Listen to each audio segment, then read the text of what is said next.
여러분, 한솥 도시락. 정말 익숙한 이름이죠?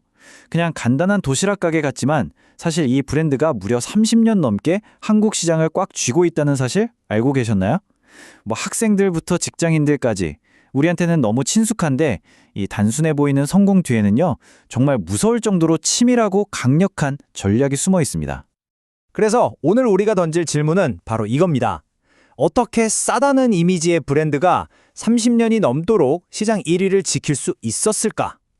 다들 프리미엄이다, 고급하다 외칠 때 한솥은 어떻게 가성비 딱 이 무기 하나로 업계의 절대 강자가 될 수 있었을까요? 자, 지금부터 그 비밀을 하나씩 벗겨보겠습니다. 네, 그래서 오늘 이야기는 크게 5파트로 나눠볼 겁니다.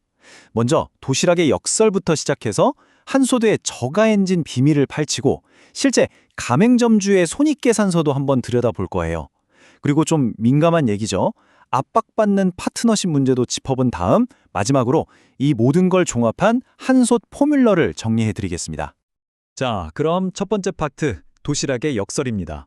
부제는 저렴한 가격으로 살아남고 번성하기고요. 보통 생각하면 싸게 파는 장사는 경기가 나빠지면 제일 먼저 타격을 입을 것 같잖아요.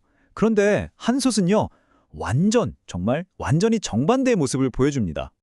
이 타임라인을 한번 보시죠. 정말 놀랍습니다. 1993년에 창업해서 IMF 외환 위기 때 다들 무너질 때 한솥은 점포당 평균 매출이 무려 40%가 급증합니다. 말이 40%지 엄청난 거죠. 그리고 가장 최근 위기였던 코로나 팬데믹 때도 보세요. 다들 힘들다고 할 때 오히려 8% 이상 성장했어요. 그러니까 불황이 오면 그냥 버티는 수준이 아니라 아예 위기를 먹고 자라는 브랜드인 거예요. 이게 바로 한솥이 가진 첫 번째 역설입니다. 아니, 그럼 도대체 어떻게 이런 게 가능할까요? 그쵸? 자, 두 번째 섹션, 저가 엔진의 비밀에서 그 답을 찾아보겠습니다. 한솥의 그 저렴한 가격표 뒤에는요, 그냥 싸게 팝니다 하는 마케팅이 아니라 정말 무섭도록 잘 짜인 시스템이 숨어 있습니다. 가장 직접적으로 와닿는 게 바로 가격이죠. 한번 비교해 볼까요? 한솥의 상징? 거의 국민 메뉴죠. 치킨 마요. 이게 단돈 3,900원입니다. 그런데 프리미엄 경쟁사인 본도시락은요, 메뉴들이 보통 8,000원대에서 시작해요.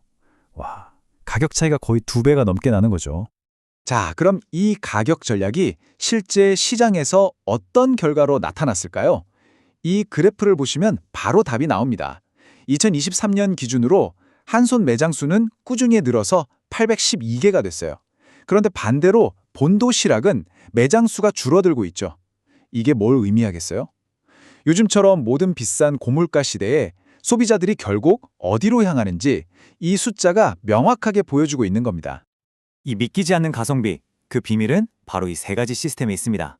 첫 번째, 똑똑한 공급망. 본사가 중간에서 마진을 떼는 게 아니라 가맹점이랑 공급사를 그냥 바로 연결시켜줘요. 그러니까 원가가 확 내려가죠. 두 번째, 단순화된 운영. 재료의 90%가 이미 다 손질된 상태, 그러니까 반조리 상태로 매장에 도착합니다. 주방 일이 엄청나게 줄어들겠죠? 그리고 마지막, 세 번째가 정말 기가 막히는데 노동력 절감 쌀을 씻을 필요가 없는 무셈이라는 거였어요. 이걸로 시간, 물, 인건비까지 다 아끼는 겁니다.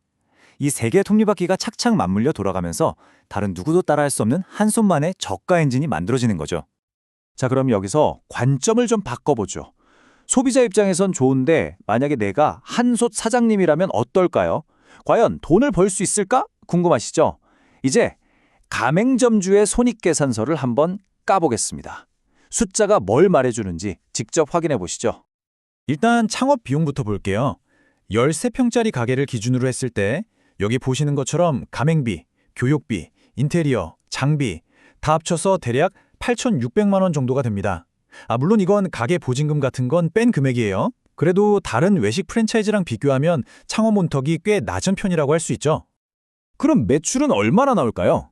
2023년에 한솥 가맹점 한 곳당 평균 연매출이 무려 4억 5천만 원입니다.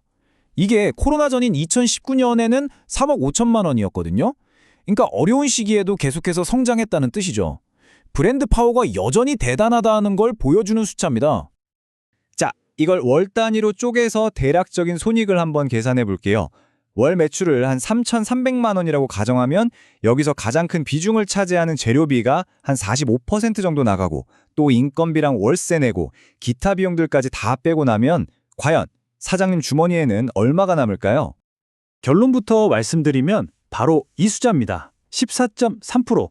이게 바로 예상되는 순이익률이에요. 그러니까 소비자한테는 싸게 팔면서도 가맹점주도 안정적으로 돈을 벌어갈 수 있는 구조를 만들어놨다는 거죠. 이게 정말 대단한 겁니다. 자, 그런데요. 모든 이야기가 이렇게 아름답기만 한 건 아니겠죠. 지금부터는 한손 이야기에서 어쩌면 가장 복잡하고 좀 민감한 부분일 수 있는 본사와 가맹점주 사이의 관계, 그 압박받는 파트너십에 대해 한번 깊이 들어가 보겠습니다. 일단 한솥 본사 측에서 내세우는 가장 강력한 증거는 바로 이 숫자 80%입니다. 전체 가맹점의 80%가 5년 이상 꾸준히 장사를 하고 있다는 거예요. 이게 프랜차이즈 업계에서는 정말 보기 드문 엄청나게 높은 수치거든요. 그러니 우리와 가맹점주 관계 문제없다, 건강하다라고 말하는 근거가 되는 거죠. 그리고 이걸 뒷받침하는 또 하나의 주장이 있습니다. 바로 30년 무분쟁 기록이에요. 창립하고 30년 넘게 본사랑 가맹점주 사이에 법적으로 다툰 적이 단 한 번도 없었다는 거죠.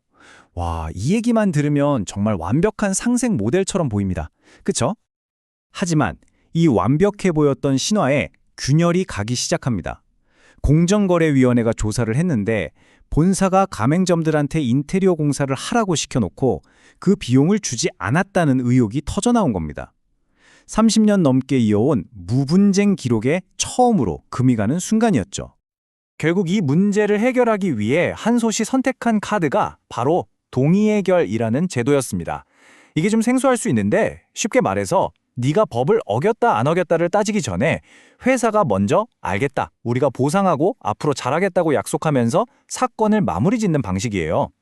유죄냐 무죄냐 판결을 받는 게 아니라 일종의 합의를 하는 거죠. 그 합의 내용을 보니까요, 꽤 구체적입니다. 일단 문제가 됐던 공사비 2억 9,400만 원, 이거 다 돌려주고요. 거기에 더해서 IT 장비나 물품 지원 같은 걸로 5억 원이 넘는 추가 지원을 약속합니다.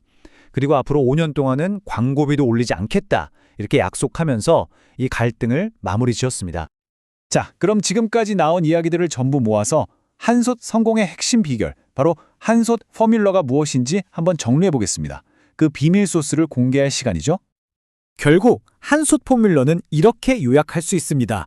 첫째, 누구도 따라올 수 없는 철저한 비용 효율화.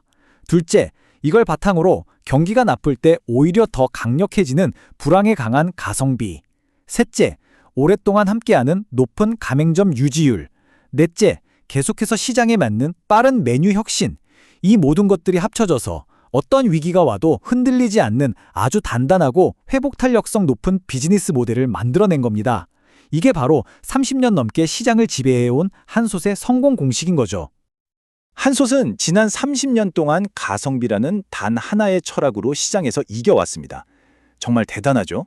하지만 앞으로는 어떨까요? 모든 게 비싸지고 사람들의 입맛은 점점 더 고급스러워지는 이 시대에 과연 가성비의 제왕, 한솥은 앞으로도 계속해서 이길 수 있을까요? 이 질문에 대한 답은 아마 우리 모두가 앞으로 시장을 통해 확인하게 될 것 같습니다.